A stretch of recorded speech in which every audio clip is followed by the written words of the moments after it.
é a fachada da casa onde se promoveu a tal exposição dos 100 anos da Beatriz Costa. Exatamente. Não é? Até o povo da região apenas conhecia a Beatriz Costa da Aldeia da Roupa Branca, mas ela tinha, de facto, fotografias, vídeos, mesmo do Brasil e tudo, interessantíssimo, que as pessoas não conheciam. E foi aí, nessa festa, que eu promovi que se fez. E ela tinha um autorretrato absolutamente genial, feito com 3 traços. É preciso ter imaginação, mas se olharem bem para estes 3 traços, eu vou centrá-los. Aqui está, estes 3, que são 4. São 4, exatamente. Exatamente. E com e ao autógrafo dela. Costa? Está, portanto, está a franja, os olhos e o narizinho. Exatamente. E depois assinado por ela, Beatriz Costa. Se quiseres ligar a isso, tens aí uma outra coisa, que era uma prenda que está aí, que é uma coisa que ela oferecia aos amigos, a pedra da sorte. Dava uma pedra aos amigos. Pedra da sorte, Beatriz Costa. Ela deu-te esta pedra em 1992. Verdadeiramente não recebi das mãos dela, porque eu fui ao quarto dela para ela me dizer: olha, estava a fazer uma pedra que depois há de ser para ti.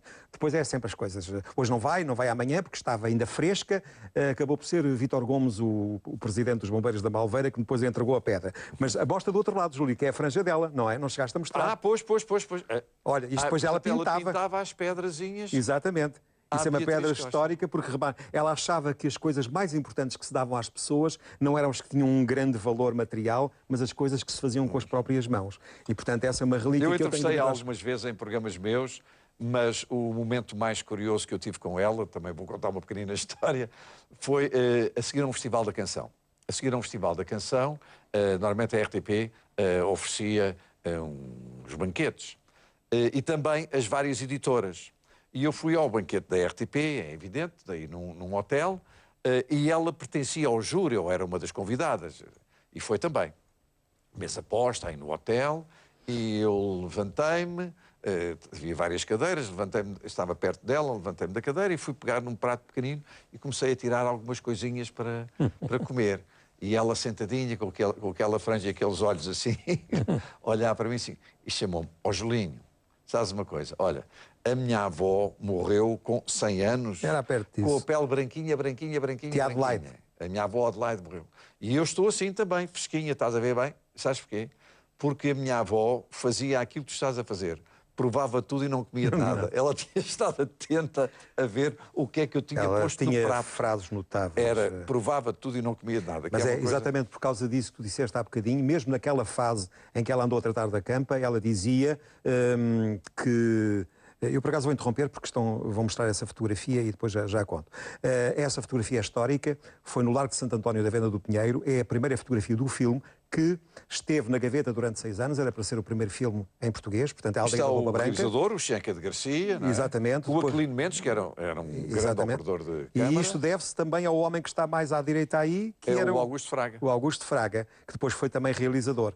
Isto é este dia, portanto, foi o dia 13 de junho de 1938, e é engraçado dizer uma coisa, é que eles começaram a filmaram porque ela levou lá as pessoas para lhes dizer que precisavam de conhecer como é que era uma verdadeira festa saloia, para incluírem no filme, e quando chegaram a Lisboa, depois de terem filmado, ela verificou que tinham sido filmados 13 metros de filme num dia 13, e disse logo: isto vai ser fantástico, porque 13 a 13 dá sorte. E, portanto, isto é curioso como realmente aconteceu. E aqui é um intervalo das filmagens. É, dentro de uma tasca, digamos, como se dizia, uma barraca, na própria feira, em que ela não entrou nestas filmagens, foi até visitar o pai, que conta a reportagem do Augusto Fraga, lhe ofereceu uma galinha, que ela gostava, portanto, de coisas saloias, uma galinha preta para ela comer. Ora bem, e agora chegamos também a uma outra característica que tem a ver com o próprio filme. Exatamente. E também com alguns adereços que tu hoje nos trouxeste. Essa imagem foi filmada na Venda do Pinheiro. Fiz depois uma investigação para perceber o que é que tinha sido feito lá e o que é que tinha sido feito depois no cenário que eles criaram. São as tais bilhas de boca larga. Pronto, eles filmaram mais a zona dos Alguidares, porque a feira era dividida por bairros. A feira era muito conhecida, era a Feira de Santo António ou das Cerejas.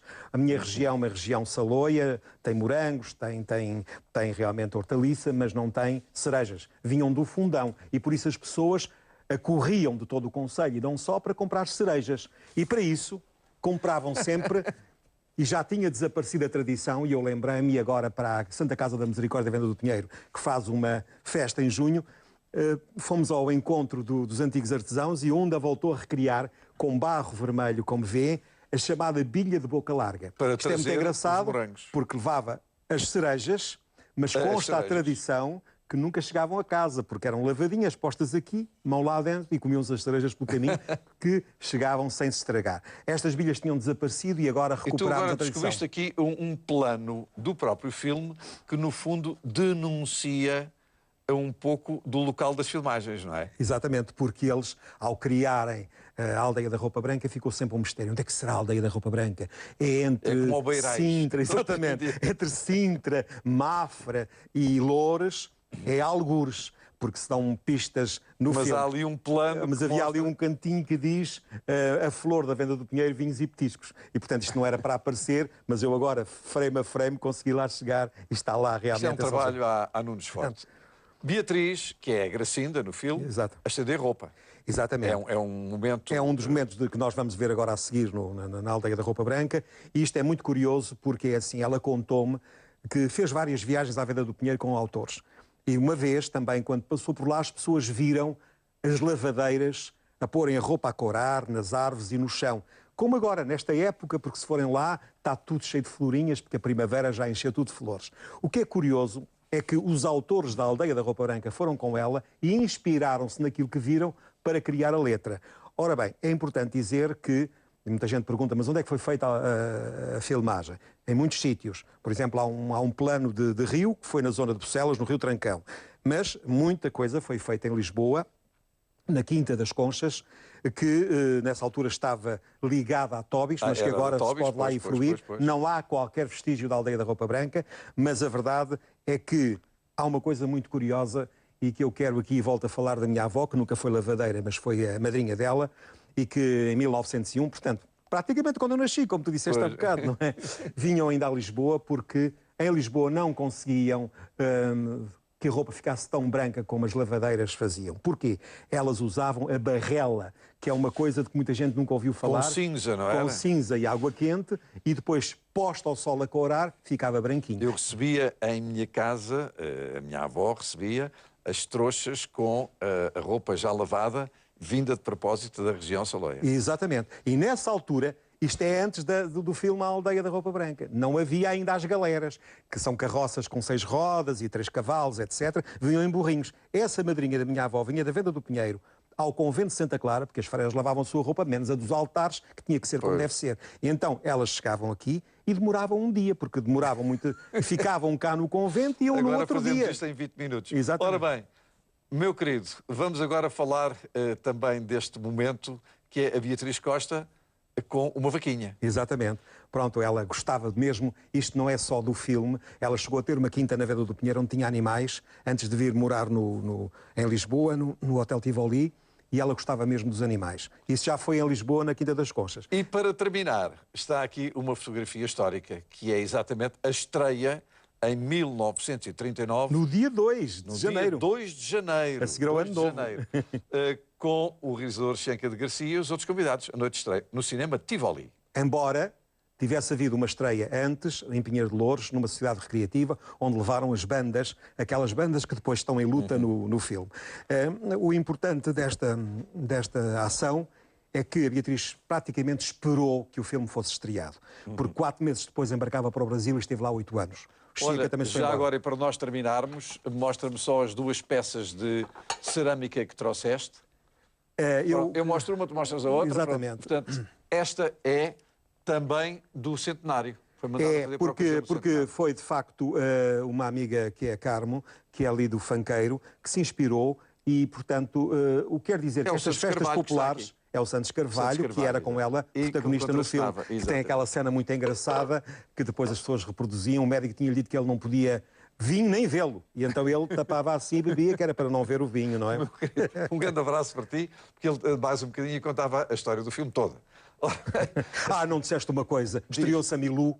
Estreou-se a Milú, que era a princesa Magalona. Exatamente. Agora que eu já sei porque é que a minha avó de vez em quando dizia às minhas irmãs: mas vocês pensam que somos princesas Magalonas? Agora é que eu já percebi. Pronto, meus queridos amigos, isto, enfim, não é um museu da televisão, mas são conversas que vêm, tais como as cerejas, vêm umas atrás das outras. Um grande abraço, muito obrigado. E agora vamos até 1938. Nós estávamos mais ou menos em 1930, os dois a meditarmos sobre estas coisas. Este filme do Schenker de Garcia, com a autoria do José Gomes Ferreira e do Ramada Curto, é uma comédia de costumes na zona saloia dos arredores de Lisboa e é um olhar muito inteligente sobre a realidade sociocultural deste país dito de brandos costumes. É a Beatriz Costa, é a Gracinda, o José Mar é o Chico, o Oscar de Lemos é o Luís e ainda tem... um velho e um novo. Exatamente, é a Elvira Velez, o Santos Carvalho, o Otávio de Matos e muitos outros. E agora, a Aldeia da Roupa Branca, penso que pelo menos pela 100ª vez, mas pela 100ª vez, o nosso prazer. Olha ali um enxoval, vê lá bem nas urzas brancas, parece um monte de pombal, vê lá bem de pombas brancas. Água fria da ribeira, água fria que o sol aqueceu. Ver a aldeia, traz a ideia, roupa branca que a gente estendeu. 3 corpetes, um avental, 7 fronhas e um lençol, 3 camisas de um enxoval que a freguesa deu ao rol. 3 corpetes, um avental, 7 fronhas e um lençol, 3 camisas de um enxoval que a freguesa deu ao rol. Ai, rio, não te queixes, ai, o sabão não mata, ai, até lava os peixes, ai, põe-nos cor de prata, um lençol de pano cru, vê lá bem tão lavadinho, dormimos nele eu e tu, vê lá bem ficou de linho. Água fria da ribeira, água fria que o sol aqueceu. Ver a aldeia, traz a ideia,